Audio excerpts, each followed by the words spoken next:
Good morning, good afternoon, good evening, and welcome to Comics Are Awesome, brought to you by Alter Ego Comics. I'm Mark.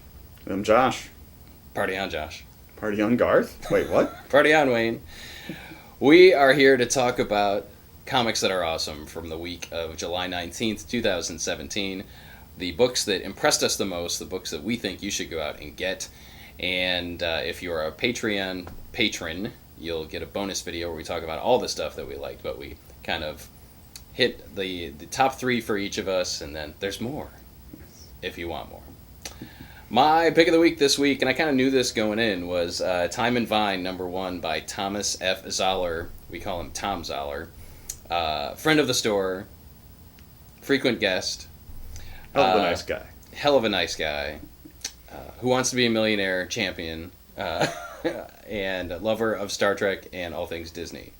So we've known about this book for several years. We were fortunate enough to have Tom in here when his last book came out, Long Distance, and we were out at a bar drinking, and he gave us the lowdown on Time and Vine 2 years ago, but we were sworn to secrecy. We had to sign an NDA, and now we are here to talk about Time and Vine, which is a story about a magical winery. Actually, it is a magical winery where if you consume a bottle of wine in whatever year it was bottled, it was, what's the word? Harvested. It was bottled is, I guess, bottled one of is the probably words, right? Yes. Then you are transported to that year, and it's super cool. It's got time travel. It's got wine. It's got drama. It's got humor. It's got everything that you want in a Thom Zahler joint.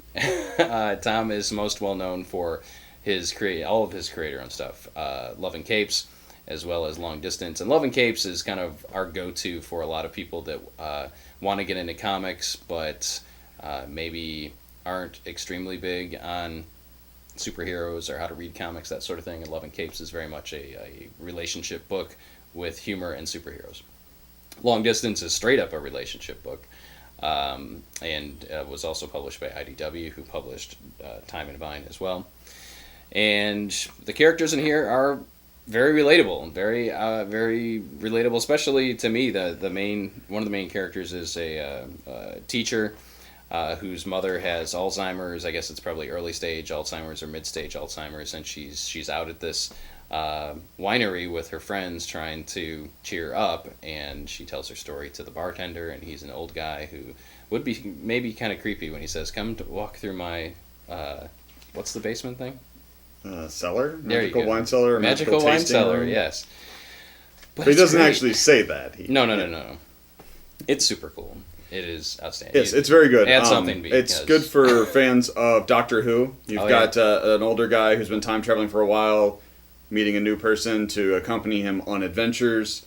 The dialogue sparkles if you like stuff like Aaron Sorkin or very dialogue-driven stuff. Joss Whedon would be a good parallel. A lot of humor, romance, drama. Just a top-notch book. And if magic bothers you, the magic is largely procedural. The magic is how it happens. The magic's not part of the story. And time travel, even the time travel, it sounds like the rules of time travel are pretty nailed down, and it's more about the experience of time travel, of getting to see these things. But who knows where it'll go after the first issue. Maybe it'll get weird and freaky-deaky. I don't know. Yeah. But yeah, I really enjoyed it. I don't think it will, but who knows? This is a ginormous first issue. It has so many pages. So many of the pages, no ads until you get to the back, kind of like an image book. But we highly recommend you head out to your local comic shop and pick up Time and Vine. Yes, and if they don't have it, they can probably order it for you. Invincible Iron... Well, what? No, wait. Sorry.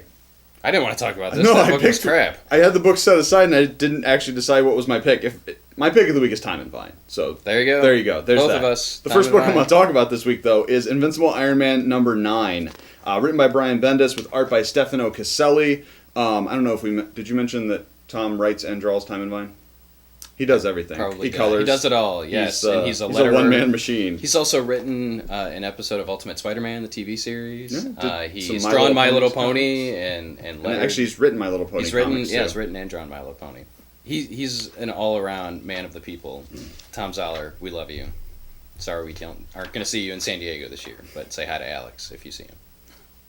And that goes for anyone. If you happen to see Alex wandering around in an Alter Ego Comics t-shirt, Give him a high five. Pat his head. Yes, he likes that. He doesn't. Invincible Iron Man number 9 is amazing. This continues the story of Riri Williams kind of trying to learn to be a hero and take up the gap, the void left behind by the comatization of Tony Stark. I love every part of this book.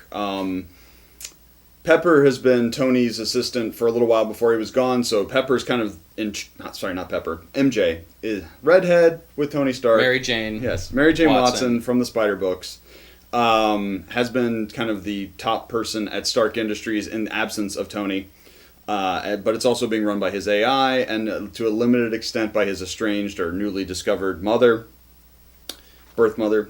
But this particular issue focuses primarily on Riri going to Latveria, a country with a history of just terrible crap happening, and trying to bring some justice to the world. And that's all great. I love the Tony AI in her head, but what really made this issue sing for me is we get a sequence towards the end that's Friday,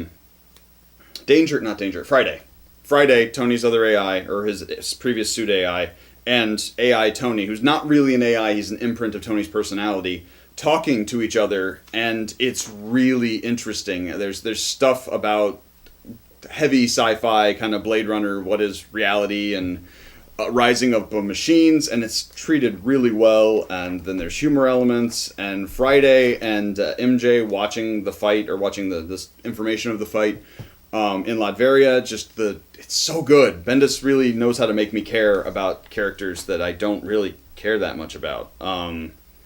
So yeah, good on him. Iron Man's awesome. Even if Iron Man's not actually in it, unless you count AI Ghost Tony Stark.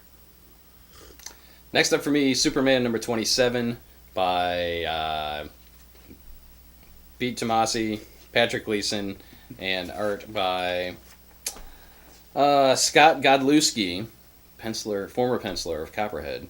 So this is the second issue by Godlewski, which is good. It looks like he might be sticking around for a while, and I really like his style. I think his style fits this book very well. So this is part 1 of a multi-part story, we don't know how many, called Declaration, and the Kents are pulling a Griswold, and they're traveling to some historical places in the United States via Winnebago. And it is just great. The dialogue is top notch. The artwork is excellent. The relationship. This is the Superman book I want to read. This is a Superman book for me, and for maybe you and maybe some other people. It's selling better than the previous Superman book, so I can say that with a lot of confidence. And who knows what will happen when the Mr. Oz storyline takes over in a couple months. But, so the Kents each pick 2 places that they want to go on their journey, and we get one of Lois's right out of the gate, and she goes to visit the tomb of a Civil War soldier who's actually a woman, and I assume is based in history. I did not look it up, but I'm trusting Gleason and Tomasi on this. And it was a very interesting story, and it's a story that I had never heard before. We also get them going to New York City, where John wants to go and visit a World War I memorial.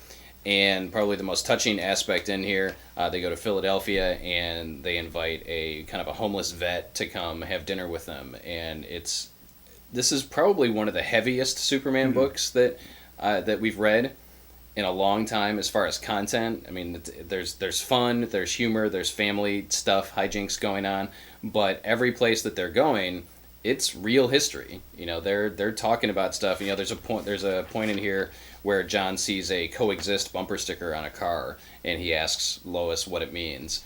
Or Lois asks him, "Do you know what this means?" And they go through each letter of the coexist bumper sticker and explain what it is. And I've never really seen anybody do that before.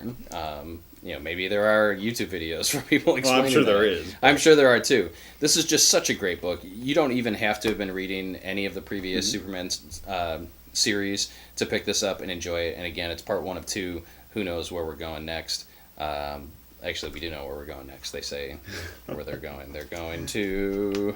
Oh, it says Unknown Soldier, so I assume they're going... Oh, they're going to Washington, D.C., so they're going to go to the Tomb of the Unknown Soldier. But this is great. It's a summer vacation book, perfect for everybody.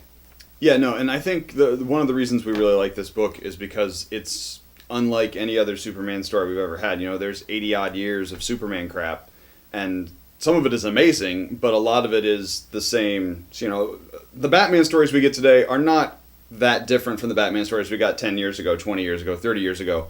I don't ever remember reading a Superman story like this that's about family, that the core through line of it is different, and it feels very fresh and new. It's amazing. Also fresh and new and amazing, we've got Mighty Thor 21, written by Jason Aaron with art by Valerio Schiti.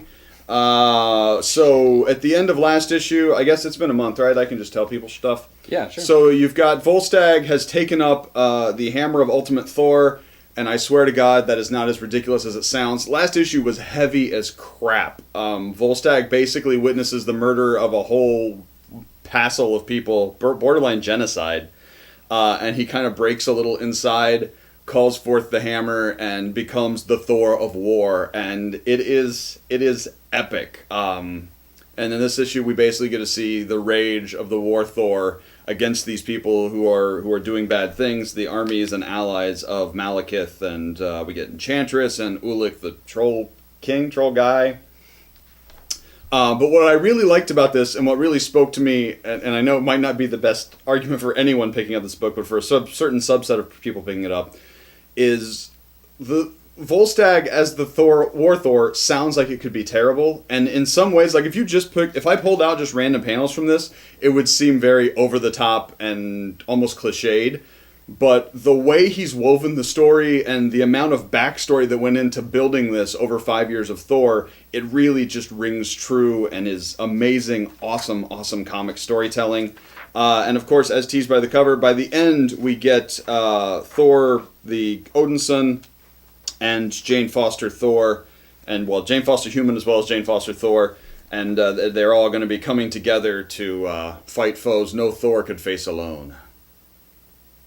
What a great series. I'm just kind of basking in the greatness of Jason Aaron's Thor run and kind of comparing it to, it's going to be a poor comparison, but like The West Wing or something you're going to binge on Netflix.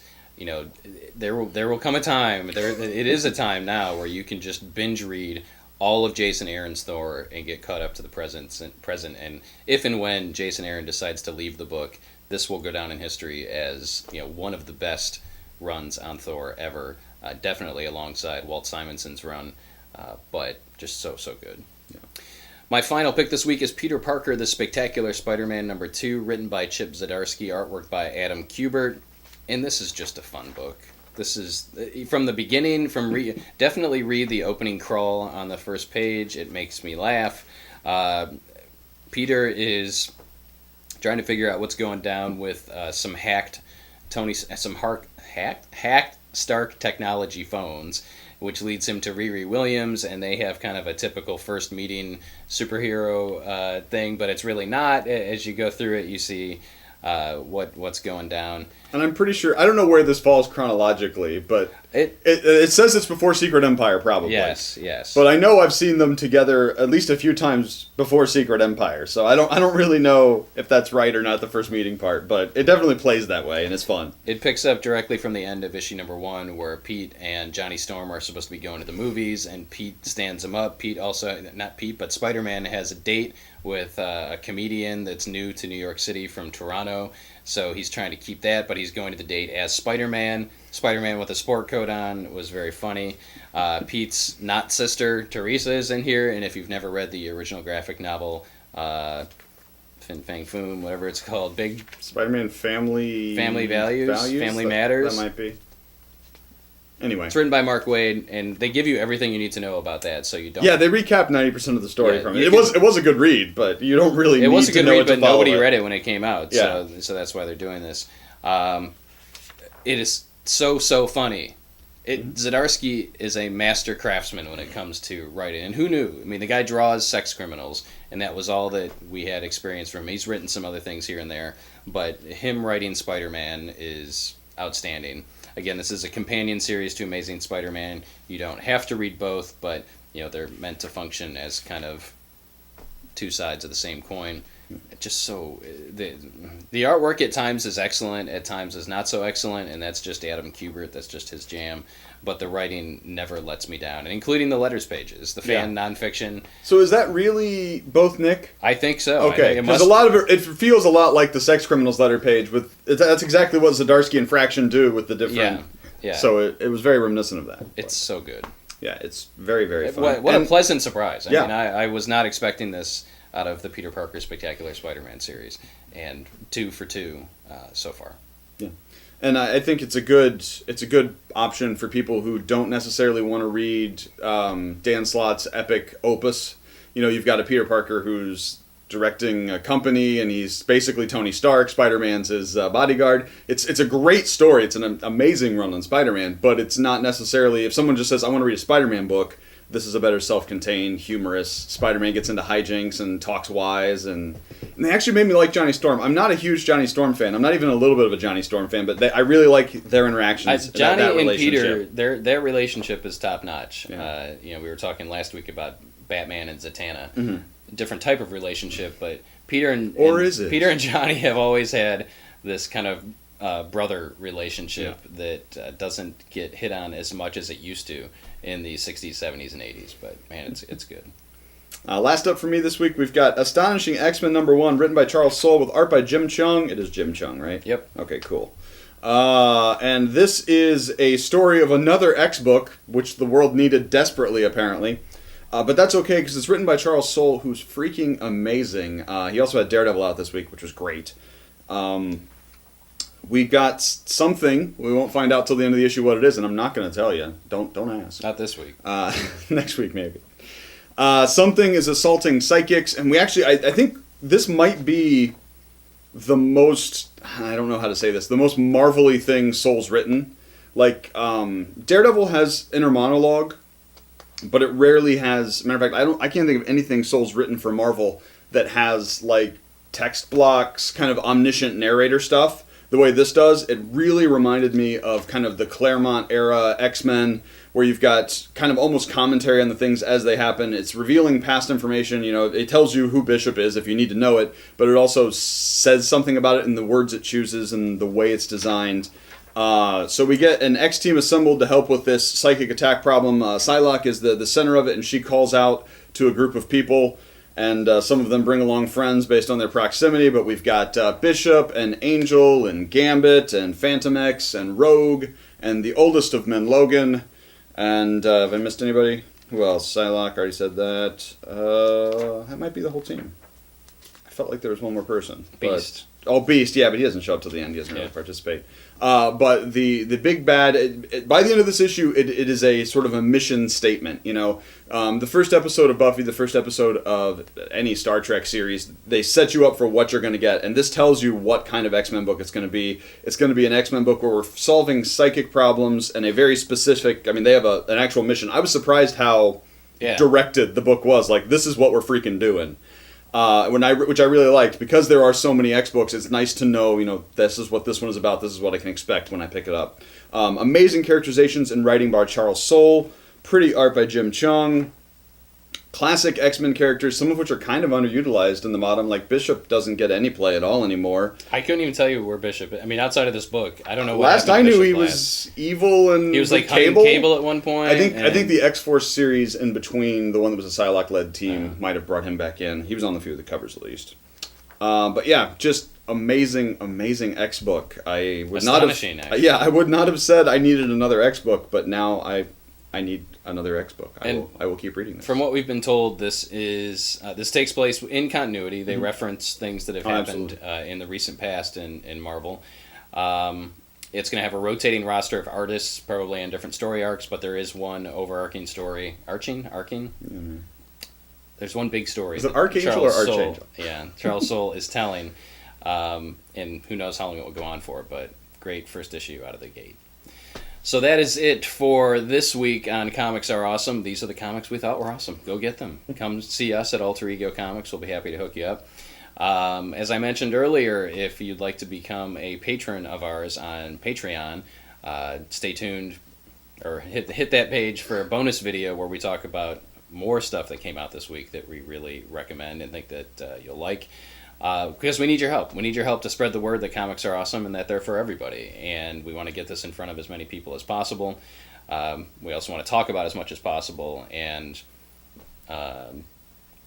more stuff like that. So there'll be links in the show notes for all of our stuff, our private Facebook group for Comics Are Awesome, the Patreon page, if you want to shop our in-stock stuff on the website, if you want to buy some high-end figures and collectibles, all that stuff will be down there. And as always, we appreciate your likes and comments on this. We look forward to it all the time. So lots of great feedback to the rebranding of the show. Comics Are Awesome Episode 2 is in the books. We'll see you soon.